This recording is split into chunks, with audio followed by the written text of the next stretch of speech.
Assalamu alaikum wa rahmatullahi wa barakatuh. In this story, we will discuss the meeting between Dajjal and Prophet Khidir at the end of time. Dajjal is a human being who will live until the end of time, as is Prophet Khidir. Many scholars believe that Prophet Khidir is still alive today, with an estimated age of more than 6,000 years. In their meeting on the Day of Judgment, Dajjal beheads Prophet Khidir. In the history of human life, only Dajjal has the ability to deceive and create the greatest slander. Rasulullah sallallahu alaihi wasallam once said that there has been no creature since Adam was created until the end of the world, whose slander is greater than the Dajjal. When the Dajjal appears, it means that the earth will be on the verge of a great apocalypse. Currently, Dajjal is imprisoned on an island and waiting to come out. He waited for a severe dry season for 3 years. The dry season was not like the one we are experiencing now, but a very difficult time. Crops failed and many livestock died because there was no water at all. The temperature became very hot. In the first year of the dry season, Allah ordered the sky to withhold 1/3 of the rain and the earth to withhold 1/3 of the plants from bearing fruit. In the second year, the situation became more severe, with 2/3 of the rainwater and the plants being withheld. In the third year, not a single drop of rain fell and no plants bore fruit. The livestock population will become thinner, perhaps even extinct, and humans will experience extreme hunger and hardship. When the chains that bind Dajjal are loosed, he will come out of prison and appear in Isfahan, Iran. Dajjal will claim to be a pious person and have many followers, including Muslims. However, when Dajjal travels and claims to be a prophet, many Muslims will abandon him. On his journey, Dajjal will have 7 groups of followers, namely Jews, heretics, devils from the Jinn nation, the Khawarij, slaves of lust, people who usually commit sins, and women of the end times. These women will be followers of Dajjal because only he is able to send rain during drought or dry season. The Messenger of Allah sallallahu alaihi wasallam once said that the majority of Dajjal's followers are women. In the hadith narrated by Ahmad, it is mentioned that there was someone who was worried that his family would join the Dajjal, so he tied them up so that they would not go to the Dajjal. During this period, the Dajjal will claim to be a prophet and even God, influencing many people, including women of the end times who will eventually become his followers. The peak of the Dajjal's fitna will be the emergence of the Prophet Khidir alayhi salam, who will testify and convince humanity that the Dajjal is a deceiver. The Messenger of Allah sallallahu alaihi wasallam once said that the majority of Dajjal's followers are women. In the hadith narrated by Ahmad, it is mentioned that there was someone who was worried that his family would join the Dajjal, so he tied them up so that they would not go to the Dajjal. During this period, the Dajjal will claim to be a prophet and even God, influencing many people, including women of the end times, who will eventually become his followers. The peak of the Dajjal's fitna will be the emergence of the Prophet Khidir alayhi salam, who will testify and convince humanity that the Dajjal is a deceiver. However, the Dajjal will behead the Prophet Khidir, who will then come back to life with Allah's permission. This action will frame the debate and test for humanity, where some will remain faithful and others will believe in the power of the Dajjal. After this event, some people will pledge allegiance to Imam Mahdi. However, there is also debate within the Muslim community about whether Prophet Khidir is still alive today. Some scholars believe that he is still alive, while others hold the opposite opinion. This story emphasizes the importance of faith and testing the people in the face of the Dajjal's temptations. This is a reflection of the profound teachings of Islam, reminding us of the power of faith and steadfastness in facing the challenges that arise in the end times.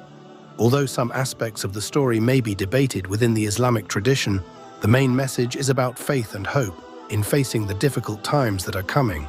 Dajjal is known in Islamic eschatology as a figure who brings the greatest fitna, tests and trials to mankind. Dajjal has the ability to deceive people with magic and illusions. He can display extraordinary things and make people believe that he has powers like God. This includes bringing the dead back to life illusorily and controlling the weather. One of the greatest evils of Dajjal is his claim that he is God. This is a very difficult test of faith, especially for people whose faith is weak or do not understand the teachings of Islam well. Dajjal will spread slander throughout the world, divide people, and cause war and conflict. He will offer luxury and prosperity to those who follow him, while those who refuse will be punished with deprivation and suffering. Dajjal can make people see things that are not real. For example, he can make the desert look like a lush garden or a river, which can confuse and mislead many people. On the other hand, Prophet Khidir was a figure who had a lot of wisdom and good qualities. Known for the knowledge and wisdom given by Allah, he became a respected figure in Islam. Prophet Khidir's wisdom is seen in the story of his meeting with Prophet Musa in Surah Al-Kahf, where he carried out actions that seemed strange on the surface, but had deep meaning and wisdom when explained. Prophet Khidir and Dajjal represent two very different spectrums. One is a symbol of divine wisdom and guidance, while the other is a symbol of slander and misguidance. Understanding both helps Muslims prepare themselves for life's trials, both spiritual and physical. The goodness of Prophet Khidir. Prophet Khidir was known for his goodness, wisdom, and divine knowledge. Khidir is a symbol of spiritual learning and guidance given by Allah. In his story with Moses, he acts as a teacher who teaches that not all knowledge can be understood directly or logically. This teaches Muslims that Allah has greater wisdom and that humans must trust in His will. Every action of Khidir, although seemingly strange on the surface, has a noble purpose behind it. For example, making a hole in a boat turns out to be to protect its owner from a tyrannical king, while killing a child who turns out to be a great danger to his family is a decision for the greater good. This shows that goodness is not always obvious, but is based on the right intention. Khidir teaches patience to Moses and shows that in order to understand deep things, one must be able to refrain from quick judgment. This is an example of goodness in the form of teaching that leads to greater understanding and wisdom. Khidir's actions in the stories show that he is a protector of the oppressed and weak, such as when he protects the property of orphans by building a wall. This shows his benevolent aspect in protecting the interests of people who are unable to protect themselves. The story of Prophet Khidir teaches that behind seemingly unusual actions, there is deep wisdom and goodness. Meanwhile, the lesson about Dajjal teaches the importance of preparing oneself for great trials, maintaining faith, and continuing to draw closer to Allah. These two figures, although very different, provide valuable lessons for Muslims about goodness, steadfastness, and wisdom in life. The story of Prophet Khidir teaches us that not everything that seems bad in the eyes of humans is actually detrimental. This reminds us to always believe that every event in our lives, whether it is pleasant or painful, has a reason that we may not yet understand. This belief can help us face life's trials with more calm and patience. The lesson of Prophet Khidir shows that there are levels of knowledge that can only be obtained through closeness to Allah and deep spiritual experience. This encourages people to not only seek worldly knowledge, but also understand the wisdom behind religious teachings. Muslims are taught to strengthen their faith by adhering to the teachings of the Quran and the Sunnah. One way to protect oneself from the great fitna of Dajjal is to read Surah Al-Kahfi every Friday and seek protection from Allah in daily prayers. The story of Dajjal is not only a warning of the great test to come, but also a reminder that we must always be aware and prepared for the coming of the end times. This encourages Muslims to live a more devout and good life.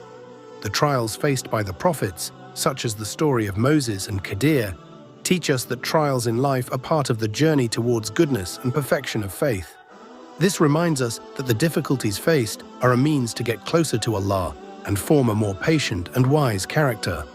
Well, hopefully this explanation helps enrich your understanding of the wisdom of the Prophet Khidir and the lessons that can be drawn from the slander of the Dajjal. At the end of this story, the emphasis is on the moral lesson learned from this symbolic encounter. The Prophet Khidir, who acts as a symbol of divine wisdom, shows that no matter how strong the deception, including that brought by the Dajjal, will be able to defeat true faith and knowledge that comes from God. This encounter, although only in legend, reminds Muslims that the worldly power symbolized by the Dajjal is only temporary and will surely be defeated in time by truth and justice, which in Islamic tradition is manifested through the coming of the Prophet Jesus. The message of this story encourages us to always maintain our faith, strengthen our knowledge, and always be vigilant against the slander of the world. Ultimately, even though the Dajjal has seemingly amazing powers, wisdom and pure faith will always be the key to facing him and defeating him. So here it is about the story of the meeting between the Prophet Khidir and the Dajjal. Assalamu alaikum.